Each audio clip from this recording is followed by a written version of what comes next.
السلام علیکم ورحمۃ اللہ وبرکاتہ۔ میری بات سنو، چاہے تم لڑکی ہو چاہے تم لڑکے ہو، پورے غور و فکر سے اور دل سے اور پوری سننا۔ تمہارے دل میں بھی گلے شکوے ہیں نا کہ کوئی نہیں ہے تمہارا؟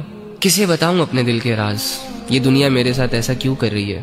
یہ لوگ میرے ساتھ ایسا کیوں کر رہے ہیں؟ اور میں خود بھی کچھ کر کیوں نہیں پا رہا؟ آخر میں ایسا کیوں؟ جب انسان دنیا کی زندگی کو ہی سب کچھ سمجھ لیتا ہے نا، تو واللہ وہ اس سٹیج پر چلا جاتا ہے کہ دنیا کی زندگی اسے سمجھ نہیں آتی۔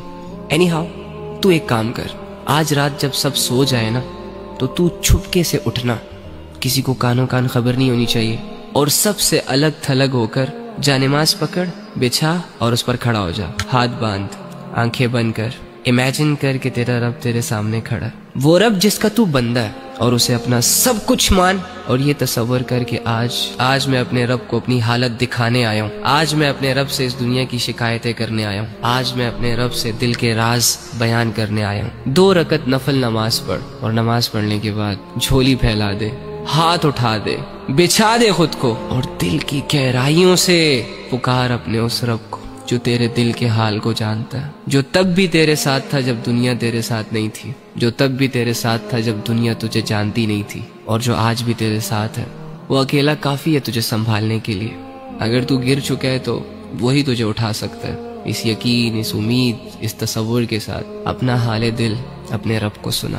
ایک آنسو کا قطرہ نکل آیا نا، یا تیری آنکھیں صرف نم ہو گئی، یا چلو اگر تمہیں صرف اتنا احساس ہو گیا کہ میں اللہ کے سامنے بیٹھا ہوں، میں اللہ ہی سے بات کر رہا ہوں، یقین کر کے اٹھنا کہ تیرا رب تجھ سے راضی ہے۔ اللہ کے سامنے کھڑے وہی ہوتے ہیں جن کو اللہ کی ضرورت ہوتی ہے۔ تو اللہ کے بندو، آپ کے مسئلے کس نے حل کرنے ہیں؟ عاملوں نے؟ کالے جادو والوں نے؟ کس نے کرنے آپ کے مسئلے حل؟ اللہ نے کرنے ہیں نا۔ تو اللہ کہاں ہے؟ ایکچولی میں آئی ڈونٹ نو وائی ہمارا یہ مائنڈ سیٹ بنا ہوا ہے کہ اللہ کچھ اسپیسیفک جگہوں میں پایا جاتا ہے، اور اللہ رب العزت کی جو مغفرت کے فیصلے ہوتے ہیں وہ نیک لوگوں کے لیے ہوتے ہیں، یا اللہ رب العزت جن لوگوں کی دعائیں قبول کرتا ہے وہ بہت نیک ہوتے ہیں، لمبے لمبے سجدے اور پاک صاف رہنے والے ہوتے ہیں۔ ہاں ٹھیک ہے، ان کا اپنا درجہ ہے، لیکن اس کا یہ مطلب بھی تو نہیں ہے نا کہ ایک عام انسان اللہ تک پہنچ نہ سکے، ایک عام انسان اپنے دل کی بات اللہ کو نہ کہہ سکے اور اللہ رب العزت کو اپنی طرف متوجہ نہ کر سکے۔ وہ کہتے ہیں کہ کوئی کعبے سے خالی ہاتھ لوٹ آیا تو کوئی گھر بیٹھے خدا کو پا گیا۔